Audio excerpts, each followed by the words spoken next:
आपण माने समस्ते जानिछंती सान संख्यारू बड़ संख्या जदि वियोग होई न पारिले पाख घर अर्थात बामपट घररू एक धार आनी वियोग क्रिया करिथांती। ए सब विषय आमे समस्ते जानिछु किंतु सान संख्यारू जदि बड़ संख्या वियोग होई न पारिले आज आमे बड़ संख्यारू सान संख्या वियोग करिबा एवं एक सहज सूत्र माध्यम रे से वियोग क्रियार समाधान कार्य करिबा। तेबे आसंतु समय विलंब करवा नहीं आजिर क्लास को आमे आगे नेबा। नमस्कार दर्शक बंधु, बीएन मीडिया रो आजिर क्लास रे समस्त को स्वागत करुछि। तेबे आसंतु आमे देखिबा।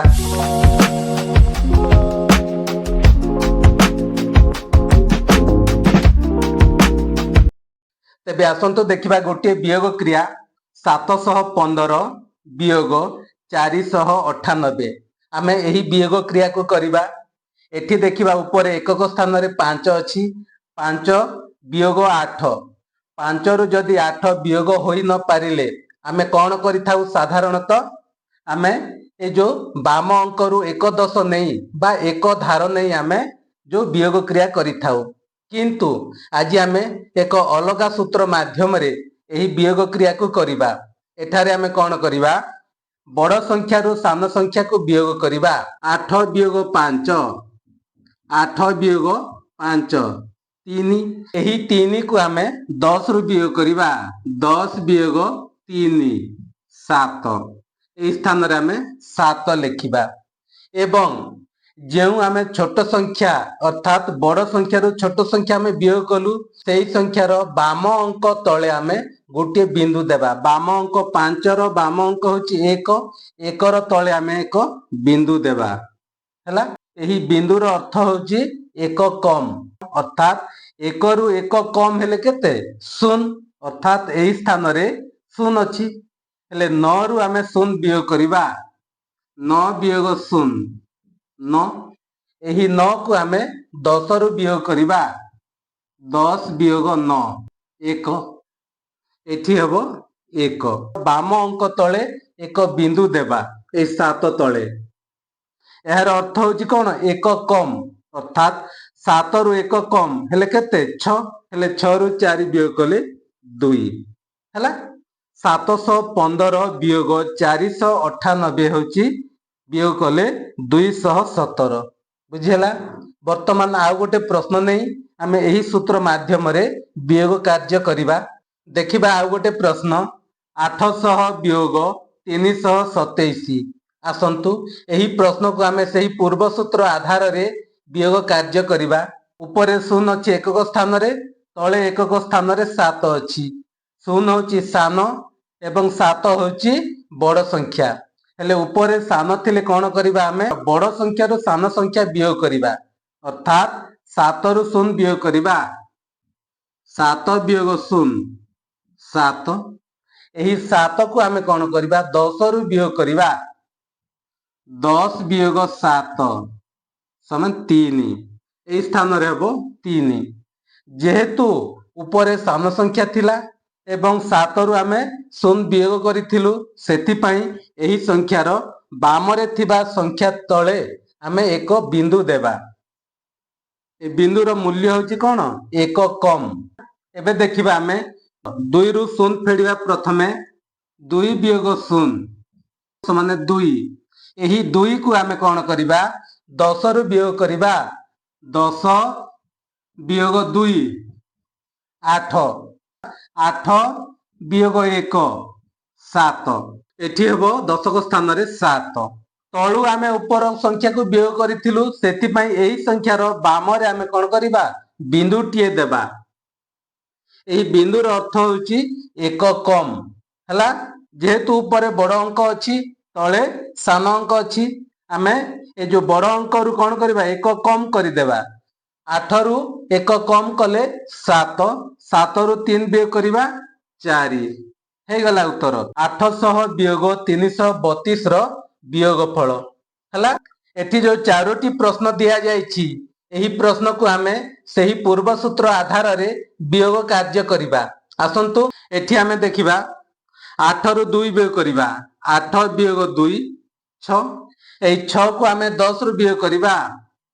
10 वियोग 6 4 এই স্থাନରେ হব 4 ହେଲା। ତାପରେ ଏଠି ବିନ୍ଦୁଟିଏ ହବ। 8 ରୁ ଆମେ 2 ବିয়োଗ କରିବା। 8 ବିয়োଗ 2 6। এই 6 କୁ ଆମେ 10 ରୁ ବିয়োଗ କରିବା।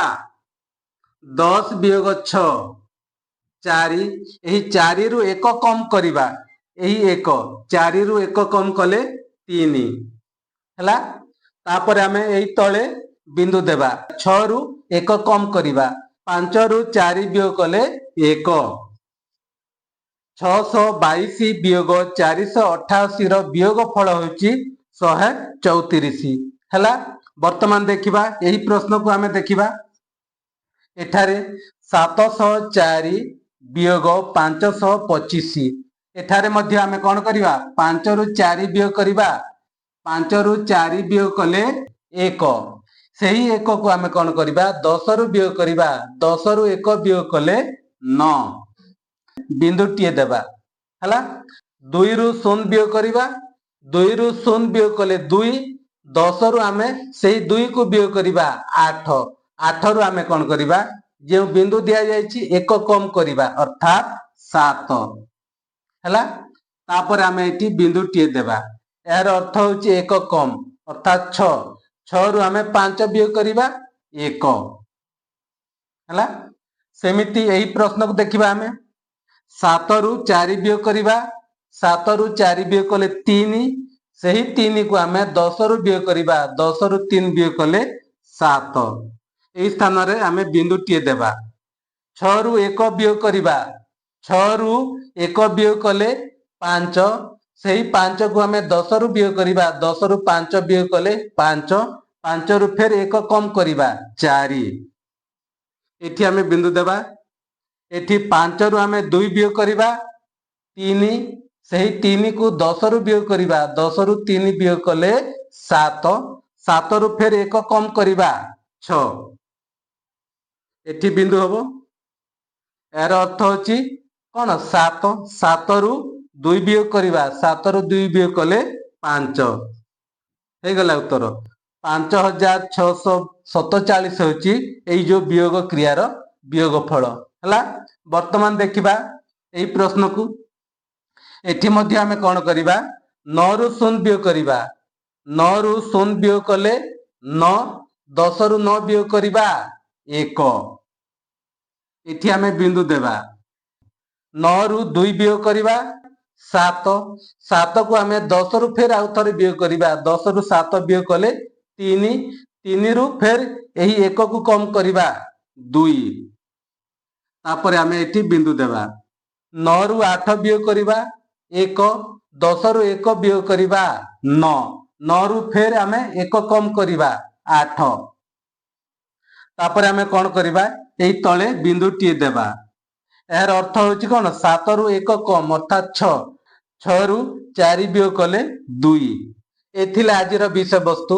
ଛାତ୍ରଛାତ୍ରୀ ଏବଂ ଦର୍ଶକ ବନ୍ଧୁ, ଆଜିର ବିయోଗ କ୍ରିୟାକୁ ନେଇ ଆପଣମାନଙ୍କର ମତାମତ କଣ ନିଶ୍ଚୟ କମେଣ୍ଟ ମାଧ୍ୟମରେ ଦିଅନ୍ତୁ।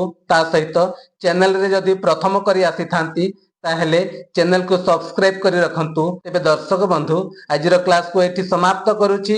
ପୁଣି ଦେଖା ହେବା ନୂଆ ଏକ ବିଷୟରେ, ନୂଆ ଏକ ଦମଦାର କ୍ଲାସରେ। ସେହି ସମୟ ପର୍ଯ୍ୟନ୍ତ ରହୁଛି।